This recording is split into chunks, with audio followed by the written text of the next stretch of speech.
बलराम और बिरजू जंगल के रास्ते किशनगढ़ राज्य जा रहे थे कि तभी बलराम बिरजू से बोला। बिरजू भैया, मेरे तो पैर थक चुके हैं, क्यों ना कहीं बैठकर थोड़ा सा आराम कर लिया जाए। अरे नहीं बलराम, ऐसा करने की सोचना भी नहीं। क्या तुम्हें पता नहीं, इन जंगल के पास वो रहस्यमय गुफा भी है। बिरजू भैया, उस गुफा के बारे में सुना तो मैंने भी है। आखिर क्या रहस्य है उस रहस्यमय गुफा का? वो सब तो मुझे भी नहीं पता, बस उसके बारे में मैंने कुछ डरावनी अफवाहें ही सुनी है। मैंने सुना है बिरजू भैया कि कुछ महीने पहले किशनगढ़ के महाराज की पत्नी रुक्मणी सैनिकों के साथ जंगल में शिकार करने गई थी, जो उसी गुफा के पास से अचानक ही गायब हो गई। बलराम, सिर्फ महारानी रुक्मणी ही गायब नहीं हुई, बल्कि उनके साथ जितने सैनिक भी थे वो भी गायब हो गए। कहते हैं कि महारानी और उनके सैनिकों को आखिरी बार इस गुफा के पास दिखा गया था। उसके बाद से उन सबका कुछ भी पता नहीं। तभी अचानक बलराम के पांव रुक गए। क्या हुआ बलराम, तुम रुक क्यों गए? बलराम सामने की ओर इशारा करते हुए बोला। वो रहस्यमय गुफा कहीं वो तो नहीं है? बिरजू ने जैसे ही देखा तो उसकी नजर सामने झाड़ियों से घिरी हुई एक विशाल गुफा में पड़ी। तभी उस गुफा के अंदर से अजीबोगरीब आवाजें आने लगी। बिरजू तुरंत बलराम से बोला। अब हम दोनों को सिर्फ चलना ही नहीं है बलराम, बल्कि दौड़ना है। बलराम और बिरजू अपने शरीर की पूरी ताकत लगाकर वहां से भागने लगे। दोनों राज्य की सीमा के निकट पहुंचकर बेहोश होकर गिर पड़े। आखिर क्या रहस्य है रहस्यमयी गुफा का, ये जानने के लिए आगे बढ़ते हैं। बहुत समय पहले की बात है कि किशनगढ़ राज्य में रतन नाम का एक नटखट युवक रहा करता था। रतन की नटखट और शरारती हरकतों से किशनगढ़ राज्य का हर व्यक्ति चिढ़ता था। एक दिन रतन अपने घर में आया ही था कि तभी उसकी माँ क्रोधित होकर रतन से बोली। रतन, तुम्हारी शरारतें दिन ब दिन बढ़ती जा रही है। ऐसा कोई सा दिन नहीं जाता जब कोई तुम्हारी शिकायत लेकर घर नहीं आता। आप भी कमाल करती है, यही तो खेलने कूदने के दिन होते हैं। तुम्हारा दिमाग खराब हो गया रतन, अब तुम पूरे 25 वर्ष के हो गए हो। अरे तुम्हारी उम्र के लड़कों की शादियां हो जाती है, मगर तुम्हारी इन्हीं बचकाना हरकतों की वजह से आज तक किशनगढ़ राज्य का कोई भी व्यक्ति अपनी बेटी के लिए तुम्हारा रिश्ता लेकर नहीं आया।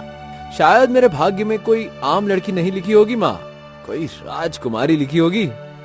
जाओ बाहर, तुम्हारे पिताजी कितने देर से तुम्हारा इंतजार कर रहे हैं। अपनी माँ की बात सुनकर रतन घर से बाहर चला गया। बाहर रतन के पिता क्रोधित अवस्था में रतन की ओर देखकर बोले। अब मुझसे इस उम्र में जंगल में लकड़ियां नहीं काटी जाती। ये कुल्हाड़ी पकड़ो और जंगल से लकड़ियां काट कर लेकर आओ और अपनी इन शरारतों को खत्म करो और थोड़े गंभीर हो जाओ जीवन में। अपने पिता की बात सुनकर रतन कुल्हाड़ी लेकर जंगल की ओर चल दिया और लकड़ियां काटने लगा। ढेर सारी लकड़ियां काटने के बाद रतन अपने आप से बोला। अरे बाप रे बाप, मैं तो बुरी तरह से थक गया। अब इन ढेर सारी लकड़ियों के गट्ठर को कौन उठाएगा? पिताजी इस भारी गट्ठर को घर तक कैसे लाते होंगे? तभी रतन की नजर गांव के मुखिया पर पड़ी, जो कि अपने नौकर से लकड़ियां कटवा रहा था। मुखिया को देखकर रतन मुस्कुराते हुए अपने आप से बोला। मुझे इन लकड़ियों के गट्ठर को उठाने की क्या आवश्यकता है? मुखिया का नौकर है ना। इतना बोलकर रतन तेज आवाज में कराहने लगा। रतन की कराहट की आवाज सुनकर मुखिया और उसका नौकर दौड़ते हुए रतन के पास आ गए। क्या हुआ रतन, तुम कराह क्यों रहे हो? क्या तुम्हें चोट लग गई है? क्या बताओ मुखिया जी, पिताजी ने मुझे लकड़ियां काट कर लाने को कहा था। मैं लकड़ियां काट रहा था कि अचानक कुल्हाड़ी मेरे पैर पर गिर पड़ी।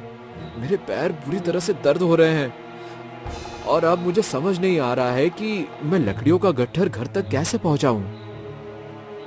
तुम्हें मेहनत करने की आदत नहीं है रतन, इसलिए सब कुछ हुआ। कितनी बार कहा है तुमसे कि आवारागर्दी छोड़कर मेहनत करो। खैर छोड़ो, तुम चिंता मत करो, तुम्हारी लकड़ियों का गट्ठर मेरा नौकर घर तक पहुंचा देगा। मुखिया का नौकर रतन की लकड़ियों का गट्ठर उठाकर रतन के घर की ओर चलने लगा। रतन लंगड़ाने का नाटक करते हुए उसके पीछे पीछे चलने लगा। जैसे ही मुखिया का नौकर रतन के घर तक पहुंचा, रतन नौकर से बोला। तुम्हारा काम यहाँ खत्म हुआ। अब ये लकड़ियों का गट्ठर मुझे पकड़ा दो, नहीं तो पिताजी मुझे डांटेंगे। तुम्हारे पैर में तो चोट लग गई थी। अरे वो तो मैंने तुम्हें और मुखिया जी को मूर्ख बनाया था, क्योंकि मैं इतना भारी लकड़ियों का गट्ठर यहाँ तक नहीं ला सकता था। ये सुनकर मुखिया का नौकर क्रोधित होते हुए बोला। रतन, मैं तुम्हारी शिकायत मुखिया जी से करूंगा। इतना बोलकर मुखिया का नौकर सीधे मुखिया के पास जाकर सारी घटना बताते हुए बोला। उसने आपसे झूठ बोला मुखिया जी, और उसने हम दोनों को मूर्ख बनाया। रतन की शरारतें दिन ब दिन बढ़ती जा रही हैं। इसका कुछ ना कुछ तो इलाज करना ही पड़ेगा। तुम चिंता मत करो, मेरी एक सैनिक से दोस्ती है। कल वो मुझसे मिलने आने वाला है और कल मैं रतन की शिकायत करके रतन का दिमाग ठिकाने लगवा दूंगा। अगले दिन किशनगढ़ राज्य का सैनिक वीरू अपने दोस्त मुखिया से मिलने के लिए आ गया। मुखिया अपने दोस्त वीरू को सारी घटना बताते हुए बोला। रतन का कुछ इलाज करना पड़ेगा। तुम घबराओ नहीं, मुझे बताओ इस समय रतन कहाँ मिलेगा। अभी उसके होश ठिकाने लगा के आता हूँ। अरे वो कोई काम धंधा तो करता नहीं, दिन भर अमरूद के बगीचे में लेटकर आराम करता रहता है और मुफ्त के अमरूद खाता रहता है। वीरू तुरंत अमरूद के बगीचे में पहुंच गया। रतन एक पेड़ के नीचे बैठा हुआ अमरूद खा रहा था। वाह, कितना स्वादिष्ट अमरूद है। तभी वीरू रतन की ओर देखकर बोला। जितना स्वाद चखना है चख लो, उसके बाद तुम कुछ दिनों तक किसी भी फल का स्वाद नहीं चख पाओगे। रतन सैनिक की ओर देखकर हंसता हुआ बोला। शक्ल से तो तुम मूर्ख दिखाई देते हो, लेकिन कपड़े तो तुमने बिल्कुल सैनिकों जैसे पहन रखे हैं। ये सुनकर वीरू बुरी तरह से क्रोधित हो उठा और अपनी तलवार निकालते हुए रतन से बोला। अब अगर एक भी शब्द तुमने कहा तो तुम्हारी गर्दन तुम्हारे धड़ से अलग कर दूंगा। वीरू ने इतना कहा ही था कि तभी रतन ने फुर्ती दिखाकर सैनिक की तलवार छीन ली। ये देखकर वीरू बुरी तरह से तिलमिलाकर बोला। मेरी तलवार मुझे वापस करो। तुम्हें किस मूर्ख ने सैनिक बना दिया? तुमसे अपनी तलवार भी पकड़ी नहीं जाती। तुम जरूर युद्ध के मैदान में महाराज को अपमानित करवा कर ही लौटोगे। इतना कहकर हंसते हुए वो तलवार लेकर वहाँ से भाग गया। इस घटना को किशनगढ़ राज्य का दूसरा सैनिक देख रहा था। वो तुरंत राजमहल पहुंचकर किशनगढ़ के राजा चित्रगुप्त को सारी घटना बताते हुए बोला। महाराज, मैंने अपनी आंखों से देखा कि एक नवयुवक ने हमारे राज्य के सैनिक से तलवार छीन ली और उसका मजाक उड़ाता हुआ वहां से भाग गया। तुरंत वीरू सैनिक को यहाँ बुलाया जाए। कुछ ही देर में वीरू सर झुकाए राजा चित्रगुप्त के सामने खड़ा हुआ था। मूर्ख सैनिक, यह तो अच्छा है कि इस घटना को सिर्फ हमारे सैनिक नहीं देखा। अगर कहीं ये घटना किशनगढ़ राज्य की प्रजा देख लेती तो उनका तो हमारे सैनिकों पर से भरोसा ही उठ जाता। तुम्हें सेना में रहने का कोई अधिकार नहीं। तुम्हें इसी समय सेना से निष्कासित किया जाता है। इतना बोलकर राजा चित्रगुप्त अपने सैनिकों से बोला। जाओ, जाकर रतन को बंदी बना लो और उसे घसीटते हुए यहाँ पर लाओ। कुछ ही देर में राजा चित्रगुप्त के सैनिक सारे राज्य में फैल गए। रतन किशनगढ़ के बाजार में खड़ा हुआ एक फल वाले से फल का भाव पूछ रहा था। अरे भाई, ये सेब क्या भाव दे रहे हो? अरे जाओ रतन भैया, सेब खरीदोगे तो नहीं, चखने के नाम पर 2-3 सेब खा जाओगे और मेरा नुकसान करवा दोगे। मैं तुम्हारे रोज सेब चखता हूँ, मगर मुझे कोई स्वाद ही नहीं लगता। जिस दिन मेहनत करके धन कमाओगे ना और उस धन से इस सेब को खरीदोगे, विश्वास करो तुम्हें उस दिन ये सेब बहुत मीठा लगेगा। तभी वहाँ पर किशनगढ़ के सैनिक आ धमके। एक सैनिक रतन की ओर देखकर बोला। तुम्हें हमारे साथ राजमहल चलना होगा। क्यों? महाराज को क्या अपनी पुत्री से मेरा विवाह कराना है क्या? रतन की ये बात सुनकर दूसरा सैनिक क्रोधित होकर उस सैनिक से बोला। महाराज ने इसे बंदी बनाने को कहा है ना कि इससे वार्तालाप करने को। उसके इतना बोलते ही रतन को गिरफ्तार कर लिया गया।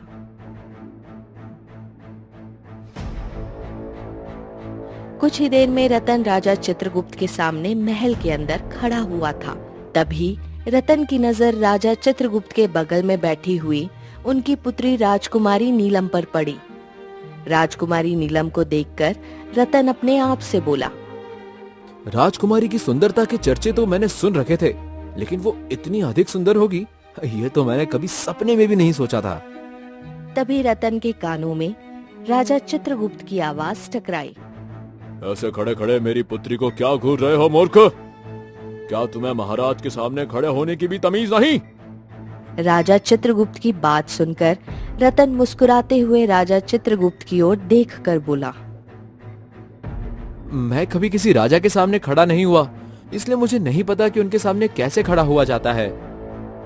मूर्ख लड़के, आम आदमी राजा के सामने सर झुकाकर खड़े होते हैं। तो फिर तो मुझे क्षमा कीजिए राजन, मैं अपना सिर ईश्वर के सामने झुकाता हूँ। और मुझे ये बताइए कि आखिर मुझे यहाँ पर बंदी बनाकर क्यों लाया गया है? तुमने हमारे सैनिकों की तलवार छीनी और उसका मजाक उड़ाया। तुम्हें उसका दंड मिलेगा, क्योंकि अगर ये बात किशनगढ़ में फैल गई तो हमारी सेना की बहुत ज्यादा बदनामी होगी और आम प्रजा में हमारे सैनिकों के प्रति डर और भय समाप्त हो जाएगा। राजा चित्रगुप्त की बात सुनकर रतन हंसता हुआ बोला, आपने सेना में मूर्खों की भर्ती कर ली है महाराज, और मूर्ख का मजाक ही उड़ाया जाता है। आप स्वयं बताइए, आपके सैनिक ने मुझे डराने के लिए तलवार निकाली और वो ये समझ नहीं पाया कि मैंने उसकी तलवार उसके हाथ से कब छीन ली। सोचिए महाराज, अगर वो सैनिक आपकी रक्षा के लिए होता तो आपको तो कोई 10 वर्ष का बच्चा भी पत्थर मारकर भाग जाता। रतन की बात सुनकर महल में बैठे हुए सभी लोग राजा चित्रगुप्त की ओर देखकर हंसने लगे। राजा चित्रगुप्त की बेटी भी अपने पिता की ओर देखकर हंसते हुए बोली, पिताजी, ये युवक तो आपसे बिल्कुल भी नहीं डर रहा। ऐसा लग रहा है जैसे कि राजा आप नहीं बल्कि ये हो। अपनी पुत्री की बात सुनकर राजा चित्रगुप्त बुरी तरह से क्रोधित होता हुआ रतन की ओर देखकर बोला, तुमने एक नहीं बल्कि 2 अपराध किए हैं। पहला अपराध, तुमने हमारे सैनिक की तलवार छीनी और उसका मजाक उड़ाया। दूसरा अपराध, महल में खड़े होकर तुमने महाराज यानी मेरा भी मजाक उड़ाकर अपमान किया।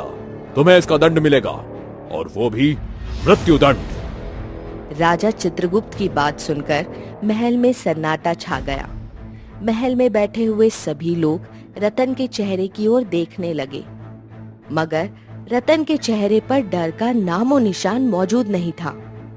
ये देखकर राजा चित्रगुप्त आश्चर्य से रतन की ओर देखकर बोला, अजीब बात है, मृत्यु दंड का नाम सुनकर तो आम नागरिक रोने लगते हैं, क्षमा मांगने लगते हैं, लेकिन तुम्हारे चेहरे पर तो डर दूर दूर तक दिखाई नहीं दे रहा, बल्कि उल्टा तुम मुझे देखकर मुस्कुरा रहे हो। क्या मैं इसे तुम्हारा साहस समझ लूं या तुम्हारी मूर्खता? महाराज, जीवन और मृत्यु ईश्वर के हाथ में है, ना कि आपके हाथ में। अगर मेरे भाग्य में मृत्यु दंड ही लिखा है तो इसे कोई नहीं रोक सकता, और अगर मेरे भाग्य में जीवन दान लिखा है तो आप तो क्या, संसार का बड़े से बड़ा सर्वशक्तिशाली राजा भी मुझे मार नहीं सकता। तो फिर देखते हैं तुम्हारे भाग्य में आज क्या लिखा है। हमारे किशनगढ़ राज्य में वर्षों से चली आ रही एक प्रथा है कि मारने वाले से उसकी अंतिम इच्छा पूछी जाती है। बताओ, तुम्हारी अंतिम इच्छा क्या है? राजा चित्रगुप्त की बात सुनकर रतन राजकुमारी नीलम की ओर देखकर मुस्कुराता हुआ बोला, महाराज, मेरी आखिरी इच्छा है कि मृत्युदंड देने से पहले मेरा विवाह राजकुमारी नीलम से कराया जाए। ये सुनकर राजा चित्रगुप्त तिलमिलाता हुआ बोला, तुम्हारी हिम्मत कैसे हुई मेरे ही सामने मेरे पुत्री के साथ विवाह करने की बात करने की? तुम्हारी आखिरी इच्छा पूरी नहीं की जा सकती, इसके बदले तुम कुछ और मांग सकते हो। नहीं महाराज, मुझे और कुछ नहीं चाहिए, परंतु एक बात मैं आपसे कहना चाहता हूँ कि जो राजा मरने वाले व्यक्ति की अंतिम इच्छा भी पूरी नहीं कर पाए, तो उस राजा को उस व्यक्ति को मृत्युदंड देने का भी कोई अधिकार नहीं है। रतन की बात सुनकर महल में बैठे हुए एक साधु, जो कि महल के राजगुरु थे, राजा चित्रगुप्त की ओर देखकर बोले, वो लड़का सही कह रहा है महाराज। नियम के मुताबिक अगर आप इसकी आखिरी इच्छा पूरी नहीं कर सकते तो फिर आपको इसे मृत्युदंड देने का भी कोई अधिकार नहीं। राजगुरु की बात सुनकर राजा चित्रगुप्त रतन की ओर देखकर बोला, आज तो तुम अपनी बुद्धि और भाग्य के कारण बच गए, लेकिन याद रखना, हर बार बुद्धि और भाग्य साथ नहीं देता। मैं तुम्हें आजाद करता हूँ। राजा चित्रगुप्त की बात सुनकर रतन मुस्कुराते हुए महल से बाहर आ गया और अपने घर की ओर चला गया।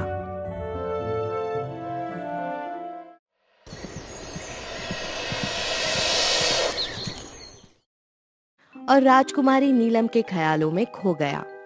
रतन को चुप बैठा हुआ देखकर रतन की माँ रतन से बोली, क्या हुआ? वैसे तो तू सारे घर में शोर मचाए फिरता था, आज इतनी चुप्पी साधे हुए क्यों बैठा हुआ है? तभी रतन के पिता वहां आकर अपनी पत्नी से बोले, भगवान का शुक्र मनाओ कि आज ये जीवित बच गया, नहीं तो महाराज के हाथों मारा जाता। ये कैसी बात कर रहे हैं आप? सारे राज्यों में तुम्हारे पुत्र की ही चर्चा हो रही है। कैसी चर्चा? यही कि इसने किस तरह से महल में महाराज को अपमानित किया और कितनी बेशर्मी से महाराज से उनकी पुत्री का ही हाथ मांगा, जबकि इसे महाराज से क्षमा मांगनी चाहिए थी। अपने पिता की बात सुनकर रतन अपने पिता की ओर देखकर बोला, जिसे आप बेशर्मी कह रहे हैं पिताजी, उसे निडरता और बहादुरी कहते हैं। रहा सवाल क्षमा मांगने का, तो जब मैंने कोई गलती की ही नहीं तो क्षमा किस बात की मांगता? तुम्हें महाराज से उनकी पुत्री से विवाह की बात करने की क्या आवश्यकता थी? क्या तुम्हें अपने और उनके बीच का अंतर नहीं मालूम? अरे वो किशनगढ़ राज्य के राजा हैं और तुम एक मामूली कामचोर व्यक्ति जो अपने माता पिता को मेहनत करके 2 वक्त की रोटी भी नहीं खिला सकता। अरे तुमसे तो कोई आम लड़की भी विवाह नहीं करेगी और तुम राजकुमारी के साथ विवाह करने के सपने देखने लगे। अपने पिता की बात सुनकर रतन बुरी तरह से क्रोधित होकर बोला, सपने देखना कोई बुरी बात नहीं है पिताजी। हाँ, सपना देखकर अपने सपने को पूरा ना करना बुरी बात है। अब मैं इस घर में तभी कदम रखूंगा जब मैं राजकुमारी नीलम से विवाह कर लूंगा। इतना बोलकर रतन अपने घर से बाहर की ओर निकल गया। रतन अपने घर से बाहर निकलकर कुछ दिन ऐसे ही घूमता रहा। एक दिन वो थक हार कर चुपचाप एक बगीचे में बैठकर गहरी सोच में गुम हो गया कि तभी उसके कानों में एक स्त्री की आवाज टकराई, तुम यहाँ बैठे हो और मैं तुम्हें पागलों की तरह हर जगह तलाशती फिर रही हूँ। रतन ने जैसे ही पलटकर देखा तो उसके सामने एक सुंदर स्त्री जो कि राजसीय वस्त्र पहनी हुई थी, उसे देखकर मुस्कुरा रही थी। कौन है आप? मैं राजकुमारी नीलम की दासी हूँ। राजकुमारी ने आपके नाम एक संदेश भिजवाया है। कैसा संदेश? चलो मेरे साथ। सुंदर स्त्री रतन को बगीचे के सबसे घने वृक्ष के पास ले गई, जहाँ राजकुमारी नीलम बैठी हुई थी। राजकुमारी नीलम को देखकर रतन बुरी तरह से चौंकता हुआ बोला, ये तो राजकुमारी नीलम है। इनका इस तरह से सरेआम यहाँ पर बैठना खतरे से खाली नहीं है। तभी राजकुमारी नीलम रतन से बोली, चिंता मत करो, मैं सैनिकों के साथ यहाँ पर आई हूँ। कुछ देर के लिए मैंने अपने सैनिक यहाँ से हटा दिए हैं। मैं सिर्फ तुमसे मिलने के लिए यहाँ पर आई हूँ। मैं आपकी बात का मतलब नहीं समझा। तुम्हारी बहादुरी और निडरता ने मेरा दिल जीत लिया है रतन। मैं तुमसे प्रेम करने लगी हूँ। मैं तुमसे सिर्फ यही कहना चाहती हूँ कि अगर मैं विवाह करूंगी तो सिर्फ तुमसे करूंगी। इतना बोलकर राजकुमारी अपने दासी के साथ वहां से चली गई और रतन गंभीर होकर अपने आप से बोला, लेकिन महाराज राजकुमारी का विवाह मुझ जैसे साधारण व्यक्ति से क्यों करेंगे? राजकुमारी नीलम से विवाह करने के लिए मुझे या तो किसी राज्य का राजा बनना होगा या फिर बहुत अधिक धनवान बनना होगा, लेकिन कैसे?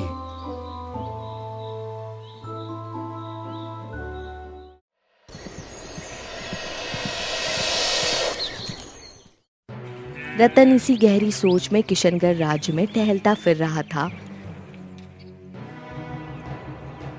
कि तभी उसकी नजर एक व्यक्ति पर पड़ी जो कि दिखने में किसी तांत्रिक की तरह दिखाई देता था। उस व्यक्ति के हाथ में एक कटोरा था और वो तांत्रिक जैसा दिखने वाला व्यक्ति बच्चों को तमाशा दिखा रहा था। रतन दूर खड़ा होकर तमाशे को गौर से देखने लगा। वो तांत्रिक जैसा दिखने वाला व्यक्ति एक बच्चे से बोला, तू क्या खाना चाहता है? इस समय सर्दी का मौसम है और इस सर्दी के मौसम में आम नहीं आते। मैं आम खाना चाहता हूँ। बच्चे ने इतना कहा ही था कि तभी तांत्रिक कटोरे को देखकर बोला, ऐ जादुई कटोरे, इस भोले बच्चे को एक मीठा आम खिला दे। तांत्रिक ने इतना कहा ही था कि तभी उस कटोरे में एक बड़ा सा सुंदर आम दिखाई देने लगा। बच्चा आम देखकर खुश हो गया। तांत्रिक आम उस बच्चे को देते हुए बोला, ये लो, सर्दी के मौसम में आम खाने का आनंद उठा। ये देखकर रतन बुरी तरह से चौंकते हुए अपने आप से बोला, लगता है ये कटोरा जादुई है। अगर ये बेमौसम के फल ला सकता है तो फिर बहुत सारा धन भी ला सकता है। मुझे इस कटोरे को तांत्रिक जैसे दिखने वाले व्यक्ति से छीनना चाहिए। रतन दौड़ता हुआ उस तांत्रिक के पास आकर खड़ा हो गया और उसका कटोरा छीनकर वहां से भाग गया। कुछ दूर जाकर रतन खड़ा होकर उस कटोरा से बोला, ए जादुई कटोरे, मुझे बहुत सारा धन चाहिए। मगर कटोरे में कुछ भी नहीं आया। रतन दोबारा बोला, ए जादुई कटोरे, मुझे सोना चांदी चाहिए। मगर कटोरा खाली का खाली रहा। ये देखकर रतन ने गुस्से से कटोरे को जमीन पर फेंक दिया। तभी रतन के कानों में उसी तांत्रिक की आवाज टकराई, जादू इस कटोरे में नहीं नादान लड़के, बल्कि मेरे सिद्ध किए हुए काले मंत्रों में है। रतन ने जैसे ही पलट कर देखा तो सामने वही तांत्रिक खड़ा हुआ रहस्यमयी अंदाज में रतन को देखकर मुस्कुरा रहा था। ला, मुझे मेरा कटोरा वापस दे दे। रतन तांत्रिक को कटोरा वापस देते हुए बोला, एक बात समझ में नहीं आई। तुमने जब इस कटोरे से आम लाने को कहा तो इस कटोरे में आम दिखाई देने लगा, और मैंने जब इससे सोना चांदी मांगा तो कुछ नहीं हुआ। शायद तुमने मेरी बात ठीक से नहीं सुनी। मैंने कहा ना कि जादू इस कटोरे में नहीं, बल्कि मेरे सिद्ध किए हुए काले मंत्रों में है। लगता है तू बहुत जल्दी धनवान बनना चाहता है। रतन उस तांत्रिक को सारी घटना बताते हुए बोला, मुझे किसी भी हाल में राजकुमारी नीलम के साथ विवाह करना है। मैं उनसे प्रेम करने लगा हूँ। रतन की बात सुनकर तांत्रिक आश्चर्य से रतन की ओर देखकर बोला, तुम तो बहुत बहादुर नौजवान हो और बुद्धिमान भी। तुम चाहो तो मैं तुम्हारी मदद कर सकता हूँ। लेकिन कैसे? क्या तुमने किशनगढ़ के जंगल में उस पुरानी गुफा के बारे में सुना है? गुफा का नाम सुनकर रतन बुरी तरह से चौंकते हुए बोला, मैंने सुना है कि वो बहुत रहस्यमयी गुफा है। उस गुफा के बारे में काफी डरावनी अफवाहें भी किशनगढ़ राज्य में प्रसिद्ध है। जानता हूँ, अक्सर आम लोग उस रहस्यमय गुफा के नाम से ही डर जाते हैं, लेकिन तुम आम व्यक्ति नहीं हो, बल्कि तुम एक बुद्धिमान और बहादुर व्यक्ति हो। तुम्हें उस गुफा के अंदर जाना होगा, और उस गुफा के अंदर इसी कटोरी की तरह दिखने वाला एक हीरे का कटोरा रखा हुआ है, जो उस अंधेरी गुफा के अंदर रोशनी प्रदान करता है। तुम्हें उस हीरे के कटोरे को ढूंढकर किसी भी तरह से बाहर लाना होगा। मगर उस हीरे के कटोरे में ऐसा क्या है? मुझे बहुत सारा धन चाहिए, ना कि हीरे का कटोरा। नादान लड़के, वो हीरे का कटोरा एक चमत्कारी कटोरा है। उस कटोरे से तू जो मांगेगा वो तुझे मिल जाएगा, धन दौलत सत्ता सब कुछ। और जब तक वो हीरे का कटोरा तेरे पास रहेगा, तब तक इस संसार में तू सबसे ज्यादा शक्तिशाली रहेगा। उसके बाद तू एक नहीं बल्कि कई राज्यों की राजकुमारी के साथ विवाह कर सकता है। मैं कई राजकुमारियों के साथ विवाह नहीं, बल्कि सिर्फ किशनगढ़ की राजकुमारी के साथ ही विवाह करना चाहता हूँ, और इसके लिए मुझे चाहे कुछ भी करना पड़े। अगर उस हीरे के कटोरे को हासिल करने से मुझे राजकुमारी हासिल होती है, तो मैं किसी भी कीमत पर वो हीरे का कटोरा लाऊंगा। इतना बोलकर रतन वहां से जाने ही वाला था कि तभी तांत्रिक रतन से बोला, याद रखना, उस हीरे के कटोरे को लाना इतना आसान काम नहीं है। वहां पर एक राक्षस भी है, जो ना जाने कितने इंसानों को जीवित निकल गया है। अगर हीरे के कटोरे को हासिल करने के लिए मुझे उस राक्षस से मुकाबला भी करना पड़े, तो मैं करने के लिए तैयार हूँ। इतना बोलकर रतन उस गुफा की ओर चला गया और गुफा के करीब जाकर खड़ा हो गया। रतन के पास वही तलवार थी जो उसने वीरू नाम के सैनिक से छीनी थी। रतन निडर होकर उस गुफा के अंदर चला गया। गुफा के अंदर थोड़ी सी रोशनी फैली हुई थी, जो शायद उसी हीरे के कटोरे से आ रही थी। उस गुफा के अंदर कुछ सैनिक की अधखाई बुरी अवस्था में लाशें पड़ी हुई थी। रतन उस हीरे के कटोरे को इधर उधर देखने लगा। तभी उसके कानों में एक व्यक्ति की आवाज टकराई, तुम्हें अंदर नहीं आना चाहिए था। रतन ने जैसे ही पलट कर देखा तो एक व्यक्ति बैठा हुआ रतन को देख रहा था और ठीक उसके बगल में दूसरा व्यक्ति भी बैठा हुआ रतन को गौर से देख रहा था। रतन उन दोनों की ओर देखकर बोला, कौन हो तुम दोनों और इस गुफा के अंदर क्या कर रहे हो? एक व्यक्ति ने रतन की ओर देखकर बोला, मेरा नाम बिरजू है और इसका नाम बलराम है। ये मेरा दोस्त है।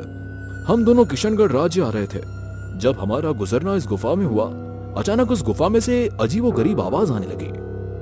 हम दोनों बुरी तरह से भागने लगे और राज्य की सीमा में बेहोश हो गए। जब हमारी आंख खुली तो हमने स्वयं को इस गुफा के अंदर पाया। इस गुफा के अंदर एक भयानक राक्षस रहता है जो हर महीने एक इंसान को जिंदा खा जाता है। शायद आज मेरी बारी है। अगर ऐसी बात है तो तुम दोनों ने इस गुफा से बाहर भागने की कोशिश क्यों नहीं की? तभी बलराम रोता हुआ रतन से बोला, कोशिश की थी, लेकिन हम दोनों जैसे ही इस गुफा से बाहर जाने की कोशिश करते हैं, अचानक से हम अपने आप को फिर से इसी गुफा के अंदर पाते हैं, मानो कोई अदृश्य शक्ति हमें खींचकर यहाँ ले आती हो। तभी रतन के कानों में एक भयानक आवाज टकराई। बिरजू कांपते हुए बोला, लगता है वो राक्षस आ गया है। डरो मत, मैं तुम्हें कुछ भी नहीं होने दूंगा। तभी एक चील उड़ती हुई रतन के सामने बैठकर इंसानी आवाज में बोली, तुम एक राक्षस का मुकाबला नहीं कर सकते। तुम्हें उसकी मौत का राज नहीं मालूम। चील के मुंह से इंसानी भाषा सुनकर रतन आश्चर्यचकित होकर बोला, तुम तो एक चील हो, फिर तुम इंसानी आवाज में कैसे बात कर सकती हो? अभी ये बताने का समय नहीं है नौजवान। तुम्हें इस गुफा से बाहर भागना होगा। अपनी जान बचाना चाहते हो तो इस गुफा से भाग जाओ, नहीं तो बेमौत मारे जाओगे। तभी रतन के कानों में फिर से राक्षस की भयानक आवाज टकराई, वो तुम्हारे बहुत ही नजदीक आ रहा है। तुम शायद नहीं जानते कि उस राक्षस को वही मार सकता है जो मन का सच्चा हो और जो किसी से नहीं डरता हो, जो सैनिक भी ना हो मगर उसके पास सैनिक की तलवार हो। ये बात सिर्फ चंद लोग ही जानते हैं। तभी बिरजू चीखते हुए बोला, वो तुम्हारे ठीक पीछे है। रतन ने जैसे ही पलटकर देखा तो एक भयानक दिखने वाला मानव, जिसका आधा चेहरा जला हुआ था, उसे अपनी लाल आंखों से घूर रहा था। रतन ने तुरंत अपनी तलवार निकालकर उसके सीने में गाड़ दी। वो राक्षस एक भयंकर चीख के साथ वहीं ढेर होकर गिर गया। राक्षस के ढेर होते ही अचानक रंग बिरंगी किरणों के साथ वो चील सुंदर महिला में परिवर्तित हो गई। उस सुंदर महिला को देखकर रतन बुरी तरह से चौंकते हुए बोला, आप तो किशनगढ़ राज्य की महारानी रुक्मणी हैं। तुमने सही पहचाना। मैंने इस राक्षस की मौत का राज अपने महल के राजगुरु से सुना था। तभी रतन की नजर जमीन पर पड़े हुए एक छोटे से हीरे के कटोरे पर पड़ी। रतन ने तुरंत हीरे के कटोरे को उठा लिया और सबकी ओर देखकर बोला, राक्षस का अंत हो चुका है, अब तुम सब बाहर आ सकते हो। इतना बोलकर रतन गुफा से बाहर आ गया। रतन के पीछे पीछे महारानी रुक्मणी, बिरजू और बलराम भी बाहर आ गए। तभी अचानक सब ओर रोशनी फैल गई। अचानक उस रोशनी में से वही तांत्रिक निकलकर बाहर आकर मंत्र पढ़ने लगा। अचानक रतन के हाथ में से हीरे का कटोरा गायब होकर उसी तांत्रिक के हाथ में पहुंच गया। तांत्रिक हंसते हुए रतन की ओर देखकर बोला, तुम वाकई बहुत ही बहादुर नौजवान हो। मैं वर्षों से उस राक्षस को खत्म करने की योजना बना रहा था ताकि मैं इस गुफा के अंदर इस हीरे के कटोरे को हासिल करके सबसे ज्यादा शक्तिशाली बन सकूं। जब तुमने मुझे बताया कि तुमने किशनगढ़ राज्य के सैनिक की तलवार छीनी है तो मैं समझ गया कि तुम ही राक्षस का अंत कर सकते हो। लेकिन एक बात मैं तुम्हें बताना भूल गया कि तुम बहुत बड़े मूर्ख भी हो जो मेरी बातों में आ गए। तभी महारानी रुक्मणी रतन की ओर देखकर बोली, इस तांत्रिक ने मुझे और मेरे सैनिकों को अपने जादू की शक्ति से इस गुफा के अंदर धकेल दिया था और इसने मुझे एक चील में परिवर्तित कर दिया था। उस गुफा के अंदर उस राक्षस ने सारे सैनिकों को मारकर खा लिया। रतन तांत्रिक की ओर देखकर बोला, लेकिन तुम ऐसा क्यों कर रहे थे?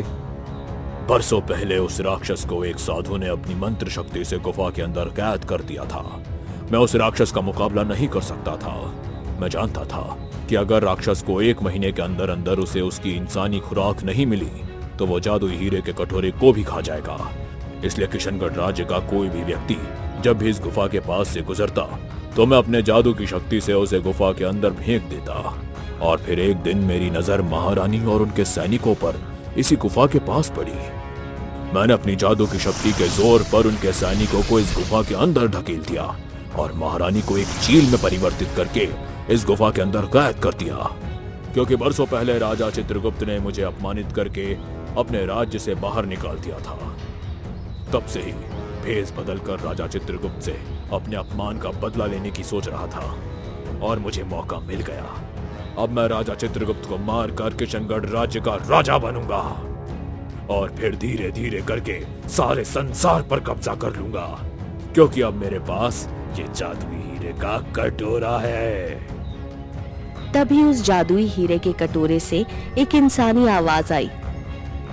मेरी जादुई शक्ति ऐसे काम नहीं करती तांत्रिक, क्योंकि मेरे दो दावेदार हैं, एक तू और एक वो जिसने मुझे इस गुफा से बाहर निकाला है। ये सुनकर तांत्रिक बुरी तरह से चौंकता हुआ जादुई कटोरे से बोला, तो फिर फैसला कैसे होगा कि तुम किसके पास रहोगे? अचानक तांत्रिक के हाथों में एक झटका लगा और वो जादुई कटोरा उसके हाथ से गिर गया। जादुई कटोरे के अंदर से फिर से एक इंसानी आवाज आई। तुम्हें दूसरे दावेदार से मुकाबला करना होगा, लेकिन याद रखना तुम इस मुकाबले में अपनी जादुई शक्तियों का प्रयोग नहीं कर सकते, क्योंकि तुम्हारी जादुई शक्तियां काम ही नहीं करेगी। तुम्हें एक आम इंसान की तरह मुकाबला करना होगा। जादुई कटोरी की बात सुनकर तांत्रिक क्रोधित भरी नजरों से रतन की ओर देखकर बोला, इस जादुई हीरे के कटोरे को हासिल करने के लिए अगर मुझे तुमसे बगैर जादुई शक्ति के मुकाबला करना पड़े तो मैं तैयार हूँ। इतना बोलकर तांत्रिक जैसे ही रतन के ऊपर हमला करने के लिए आगे बढ़ा, रतन ने एक जोरदार मुक्का तांत्रिक के मुंह पर जड़ दिया और तांत्रिक वहीं पर ढेर हो गया। वो जादुई हीरे का कटोरा रोशनी के साथ रतन के हाथ में आ गया और रतन से बोला, अब तुम जो चाहे मांग सकते हो।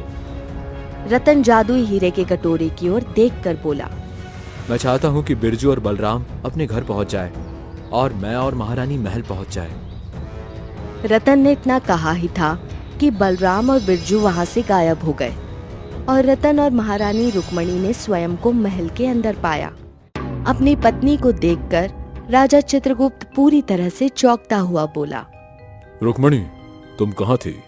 मैंने तुम्हें कहाँ कहाँ नहीं तलाशा।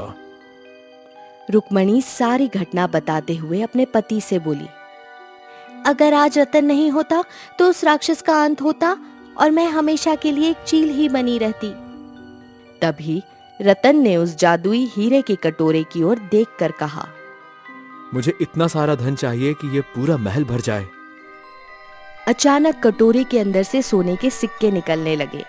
ये देखकर राजा चित्रगुप्त बुरी तरह से चौंकते हुए बोला, ये सब क्या है? अब तो मैं आपकी पुत्री के साथ विवाह करने के योग्य हूँ। मैं आपकी पुत्री के साथ विवाह करना चाहता हूँ राजन, और ये मैंने सिर्फ उसके प्रेम के खातिर ही किया है। तुमने साबित कर दिया कि प्रेम में बहुत शक्ति होती है, कि जो बड़ी से बड़ी विपत्ति का मुकाबला कर सकती है।